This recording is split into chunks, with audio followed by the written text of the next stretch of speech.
नमस्कार मंडळी, healthy food कट्ट्यावर सगळ्यांचं खूप स्वागत। आज आपण उपासाचा एक अगदी झटपट होणारा पदार्थ बघूया। तर ते म्हणजे उपासाचा पोटभरीचा मठ्ठा म्हणू शकता याला तुम्ही, किंवा आंबील म्हणू शकता। तर तुम्ही काय म्हणायचं ते तुम्ही ठरवा। अगदी मोजकं साहित्य लागतं घरात जे आहे ते, आणि उपास म्हणल्यावर आपल्याला जास्त मसाले वापरायचे पण नसतात। तर हा साबुदाणा भाजून मी त्याचं नेहमी पीठ करून ठेवते। तर हे साबुदाण्याचं पीठ मी घेतलेलं आहे। साबुदाण्याचं पीठ माझ्याकडे नेहमी तयार असतं। त्याच्यापासून खूप झटपट आपण ताकपीठ वगैरे आपण करू शकतो। त्याचे व्हिडिओ मी ऑलरेडी अपलोड केलेला आहे, तुम्हाला मी त्याची लिंक पण देईन। गोड पदार्थ करू शकतो, तिखट करू शकतो, पटकन याचा लाडू पण करू शकतो आपण। साबुदाण्याच्या पिठाचा उपासासाठी खूप उपयुक्त होतो। तर आता हे साबुदाण्याचं पीठ आपण ह्या मिक्सरच्या भांड्यामध्ये घालूया।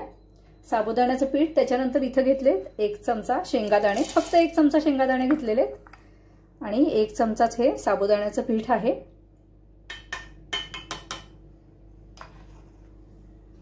त्याच्यानंतर 1 मिरची आपण घेणार आहे याच्यात। तुमच्या तिखटाच्या आवडीप्रमाणे तुम्ही थोडंसं कमी जास्त करू शकता, त्याच्यातच घालूया। आणि हे थोडंसं काळं मीठ आहे, आणि हे थोडंसं साधं मीठ घेतलेलं आहे, हे याच्यात घालू आपण।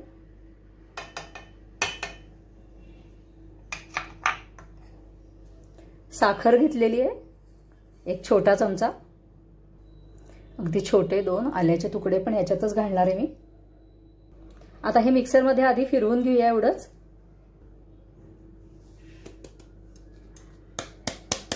आता याच्यामध्ये मी घालणार आहे ताक।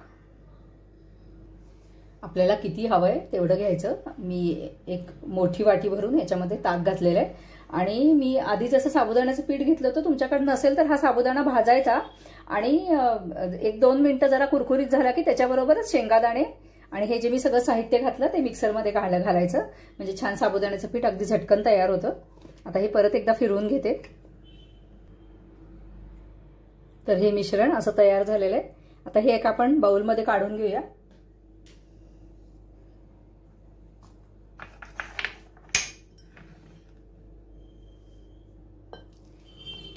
असं छान दाट मिश्रण तयार झालेलं आहे।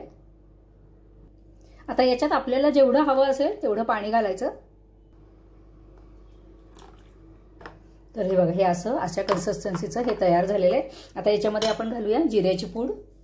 तुम्हाला जिरे जर उपासाला चालत नसतील तर नाही घातली तरी चालेल, पण मस्त एकदम चव येते। भाजलेल्या जिऱ्याची पूड आहे ही।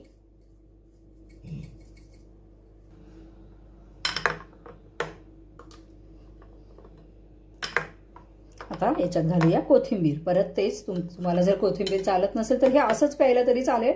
मस्त पोटभरीचा हा पदार्थ होतो, कारण याच्यातला जो साबुदाणा आहे तर त्याच्यामुळे आपलं पोट भरल्यासारखं राहतं, सारखी भूक लागत नाही। आणि ताक घातलेला असल्यामुळे छान पोटाला थंडावा देतं। अगदी उन्हाळ्याचे दिवस आहेत, उपासाच्या दिवशी आपल्याला खायला खूप मस्त पदार्थ आहे हा। आणि काय आहे, साबुदाणा जर मर्यादित प्रमाणात खाल्ला तर त्याचे खूप फायदे आपल्या शरीराला होतात। म्हणूनच बहुतेक पूर्वजांपासून आपल्याकडे आजारपणात वगैरे ही साबुदाण्याची खीर किंवा साबुदाण्याची लापशी द्यायची पद्धत आहे, कारण त्याच्याने लगेच एनर्जी मिळते। फक्त अतिरेक नाही करायचा, नाहीतर मग त्याचे तोटे होतात। अगदी थोडीशी कोथिंबीर घालतेय।